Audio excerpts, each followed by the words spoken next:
Әкім айтады, әкім орындамайды. Ауызбен бәрі обещают, да, а дела нет. Ештеңке егемаймыз мінерге. Еккіміз келеді. Патриот болу керек, еліміздің мемлекеттік рәміздері құрмет болу керек деп. Авторларын айтып жүріңізші. Мағжан Жұмабаев, Шытаман Уәлиханов. Мағжан Жұмабаев. Жоқ. Жоқ, Мағжан Жұмабаев емес.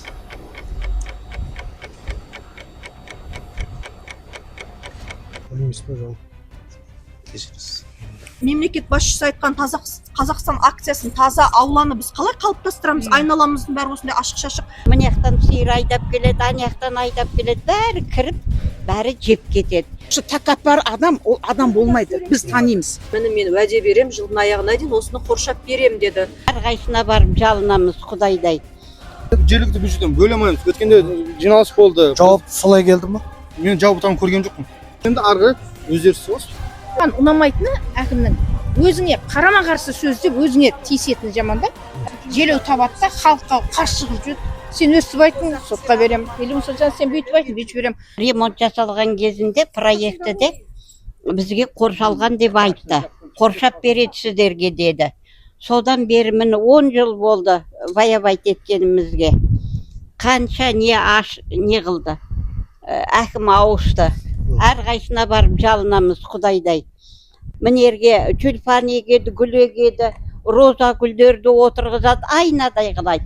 Міне жерде Айнұр деген қызымыз бар, енді сәл өз денсаулығы нашар, малы көп, әкеледі өшерге жаяды. Ештеңке егемаймыз мінерге, еккіміз келеді. Бір көгеріс отырсын, мінер көкпенбек болып тұрсын. Енді таза Қазақстан деп жатырмыз ғой, қазір бәріміз. Бір көгеріп, бір жеміс жидек егейік десек те егемаймыз, уже айта шаршап кеттік. Мына жақтан сиыр айдап келеді, ана жақтан айдап келеді, бәрі кіріп, бәрі жеп кетеді. Оны жаңағы отырғызған келіншек байқасазанда 5-те 6-да тұрып, ағашын алып, міне жерде тұрады сиырларды айдап.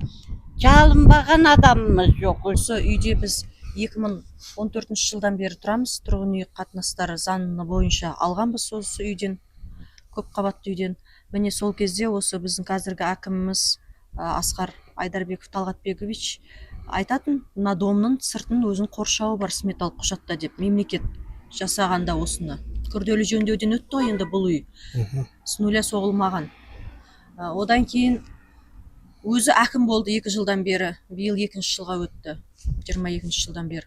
Ол кісі әкім болғалы да осы жерді мен сіздерге өзім қоршап берем әкім болғаннан бастап.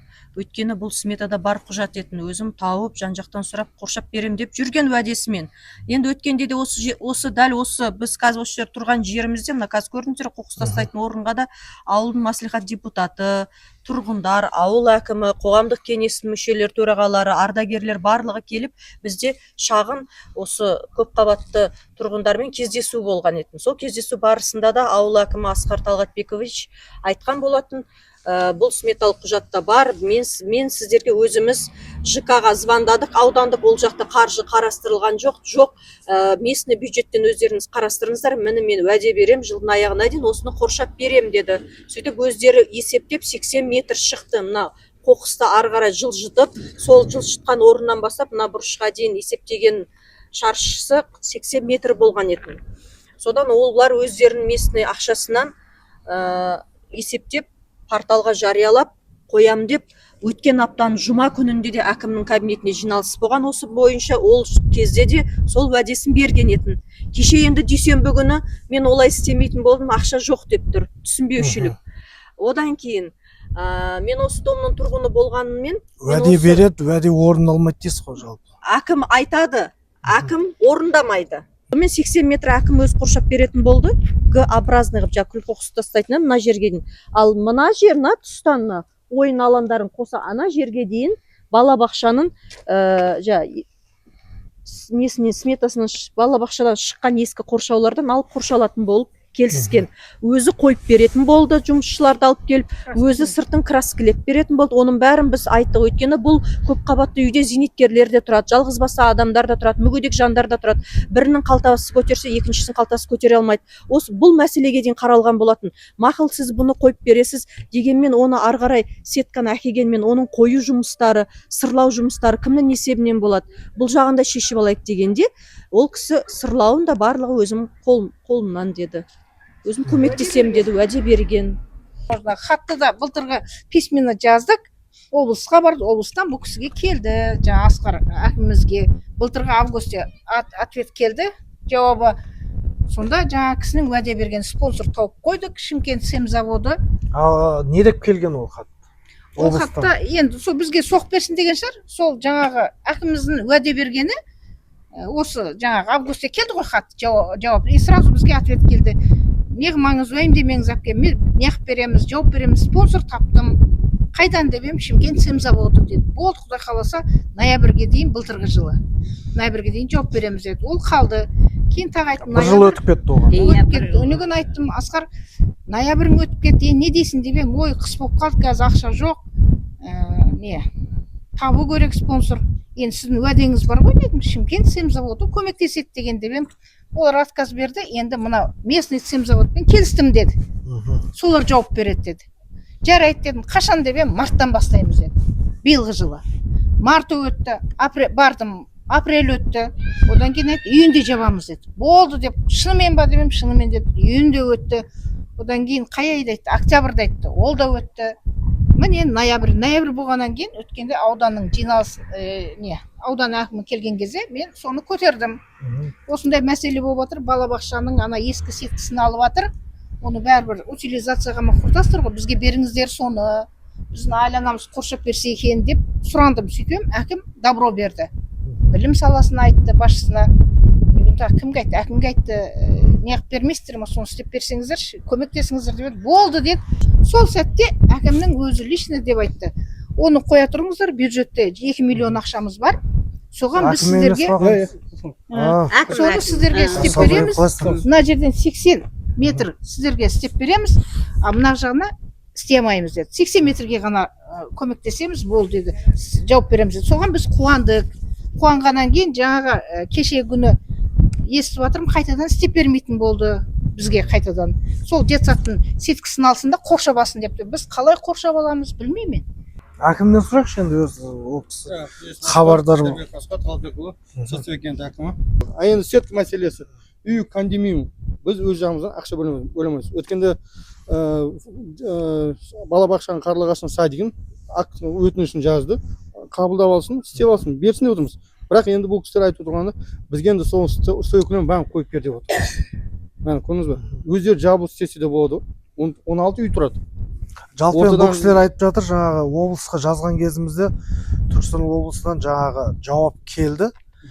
Сол кезде әкім сол жаңағы 23-тің ноябрінде дедіңіздер ғой, сол кезде жаңағы жасап береміз деп уәде берген дейді. Спонсорспен уәде берілді. Не деп жауап келді әкімшіліктен? Жергілікті бюджеттен бөле алмаймыз. Өткенде жиналыс болды. Жауап солай келді ма? Мен жауаптарын көрген жоқпын. Жауабын көрген жоқпын. Бізге қандай жауап келген? Жауап кімге келді? Сізге ма, бұл жаққа келді? Бұл кісіден маған келді. Бұл кісіден сізге келді? Келді. Облыстың жауабы. Енді міне сіз білмеймін деп жатырсыз. Жоқ, бұл енді облысқа жазған болса бұлар. Я қазір танысамыз. Ол міне айтып тұрмын, бұяқта біз санағанымыз 70 қанша? 80 метр болды. Ал бұл кісілер полный қоршап бер деп отыр ғой. Қоршап бергенде мына жақта уже келісіп қойдық қой. Көзіңше келісіп қойдық. Ақмарал айтты, жаңағы қалғанын мен жауап берем деді. Өйткені өзім де осы үйде тұрамын ғой, мына жаққа мен сеткіні берем деп айтты. Енді сіздерден тек қана сол 80-ді бер, соны қоршап берсеңіздер. Алыңыздар, істеп алыңыздар. Қалай істеп аламыз? Ал жаңағы аудан әкіміне де кірдік деп жатсыздар. Аудан әкімінде қандай жауап жатсыздар? Жиналысында мына кісіге тікелей сол жерде жаңағы айтты. Иә, тапсырма берді. Осы міне ноябрьдің басындағы. Сізге сонда ұйымдастыру өтінішпен келді. Ак приемка сеткілер дайын. Сеткіні қабылдаймыз да, өшеге әкеп приемка. Өшеде Балабеков қымбат деген бар қыз. О да өзіне сеткі сұрап жатыр. 6 штук маған да бер деп отыр. Полностью. Бұны біразын, пожалуйста, қоршап береміз. А енді арғы өздері істеп халықтың енді уәжі ғой жалпы.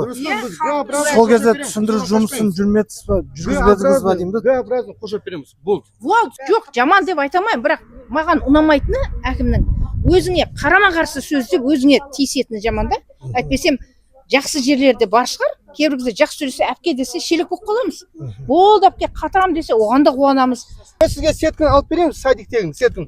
Болды, өздеріңіз қоршап аласыздар. Ақмарал әкеге мына өзіміз істерміз. Мына жақта қошап Оны береміз. мына депутат Амирхан обещать етіпті да қошап береміз.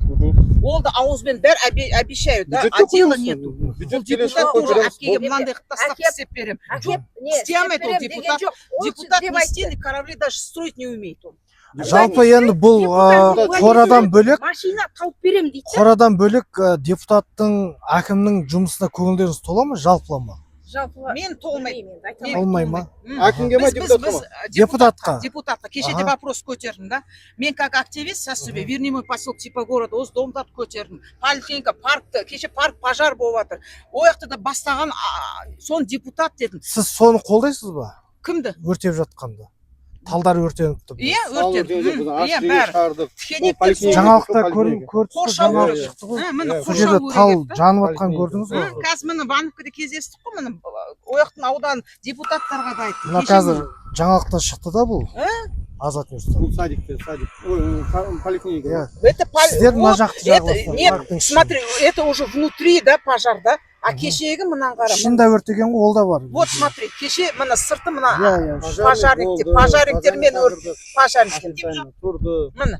Еще мына ана жерде спортивный площадканы он да өртеніп кеткен, міне. Бүкіл жолға шейін өртенген. Міне. Қазірден бастап талдар, өртенсін. мына шыбық, мына жас талдар өртеніпті. Мына бер жақтарында біз түсірдік. Да, да. Мына жерде дұрыс көрінбей қалған шығар. Мен депутаттың орнына депутат болып жатырмын. Бүкіл бәрін вопрос міне Ванковкадан қазір келе жатырмын. Өзі жоқты ғой, иә. Мынаны істе, мынаны істе. Не парк бізге 2 жыл бастағаным қалып кетті. Брусчатканы қанша на ветер лақтырып кетті. Соны мына ісі оңбады. 2 жыл болды ма, иә? 2 жылда отчет беру керек қой. Не істеді, не қылды деп. Ана сүмелек келсе су құриды деген бәрі құрып кетті ғой бізде Сәсөбеде. Бәрі тоқтап қалды, стройкам бәрі. Бір дом жоқ ана жақта, парк жоқ, мектеп жоқ, ана жоқ. Когда бывший депутат, әкімдер күніге совещаниеда несін бәрі тұрғыздық. Аты жөнін айтып кетіңізші, депутат сайлаған депутаттарыңыз. Былтырғы мына Төртбай ғалымжанды сайлаймыз дедік та. Сәсөбе бизнесмен, қаражаты жетеді, спонсор болып жатыр, көмегіңді беріп жатыр. Соны сайлаймыз деп, мына Әмірханды да, он Әмірхан кім? Әмірхан фамилиясы кім? Қалдыбек. Вот сол, короче, да, нищий бродяга, заводта да істеді, шығып кетті. Мектептен де завхоз болып істеп шығып кетті да. Еңбегі сіңбеген. Еще қатыгез адам екен. Бізге қатты сөйлеп жатыр. Сен жындыхана тығып тастаймын деп. Мен де инвалидка адамды да. Қоқан қоқыл жасап жатыр. Дөреке сөйлейді. Қасына баруға қорқам мен, сөйлеуге қорқам. Уже амандасуға қорқам. Ойбай деп, ты че там, бізді адам қыламыз бе, ада қыласың ба? Бәрін жындыхана тығатын адам болсаң, онда не үшін сайландың деймін да. Сол жерде мен даже жүкем тозып жылап әкімдерге барып суицид болғым келіп кетті. Осыдан қылма, сен жындыхана тығып тастаймын деді ғой мені. Халық сайлады ма кісіні жалпы? Сөйтсем ана мектептегі да Амирбекова Гүлжан да сон несі наставниктері дауыс мектептен жинап берген болды. А біз мына жаққа жинаймыз деген дауысты бәрін на ветер лақтырып жіберді. Это коррупция. Бірінші очередь коррупциямен сайланып алды. Біз ол Әмірхан танымаймыз да, еңбегі сіңбеген, ештеңе көрмегенбіз да. Адамды біз сайлаймыз ғой, мына сен достоин своего места деп та, саған дауыс берекші, жанашырсың деп. Оны білмейміз, танымаймыз да. Даладан бір келіп алды, сайланып алды, қараса сол бопты депутат дейді. Өлі, шок. Кеше міне ата комитеттер аталарды жалып қылып. Анада бір жиналыс мероприятие болды десем, орынды да бермепті аталарға даже. Әмірхан депутат. Потому что тәкаппар адам, ол адам болмайды. Біз танимыз. Енді халық сұрауы мүмкін. Қатты жел болды. Сізді тапсырма берді деген дейді. Жоқ, тапсырма жинау. Бізде қатты жел болды. Полиядан участок берілген. Соқтан биыл жер аударылған жоқ. Кекрез шөптер айналып келді. Полностью ограждение жоқ. Сол кезде паркіміз 3 жыл парк мәселесі шешілмей келеді. Паркімізде ограждение болып, не қылса, тікенектен өтпейтін бияққа. И мектептің үстін көрдіңіз ғой, мектептің үсті, поликлиниканың үсті қатты желден не қылды. Мен өзім лично тапсырма бердім. Бізде чатымыз бар, мекеменің басшылары. Тазалауға бердіңіз ба, әлде өртеуге берілген жоқ. Тазалауға. Тазалап тастаңыз, безопасность деп айтылды. Ол өртеу деп айтылған жоқ. тазалағанда мейлі ол кісілерге Мен сізге группаның чатын көрсетуім болады. әкімнің Тазалап тастаңыздар деп айтылды. орынбасарыңыз айтты, біз орынбасарыңыздан сұхбат Иә, алғанбыз. Руслан болды ғой. Иә, оған Серікәлиев. жаңа өртеуге Соғыс болады деді. Ол кісі Ашық өртеп жерге, жатырмыз ашық деді. жерге. Сол үшін біз хатпен шықтық, пожарныйға келіп, дежурный машинасын берсін дедік. Өзі Сол арнайы қасымызда. қоқыс полигонда өртелу. Жоқ, жоқ, Ол еш жерде өртелуге болмайды қоқыс ғой. полигон өртелмейді. Кенектер қалай жиналып қалды? Сіздерді арнайы, арнайы сіздерді 25 желтоқсан күні күтемін осы жерде. Арнайы, сол кезде көресіз. Г-образный шарбақ не істеп беремін. Г-образный. Болды.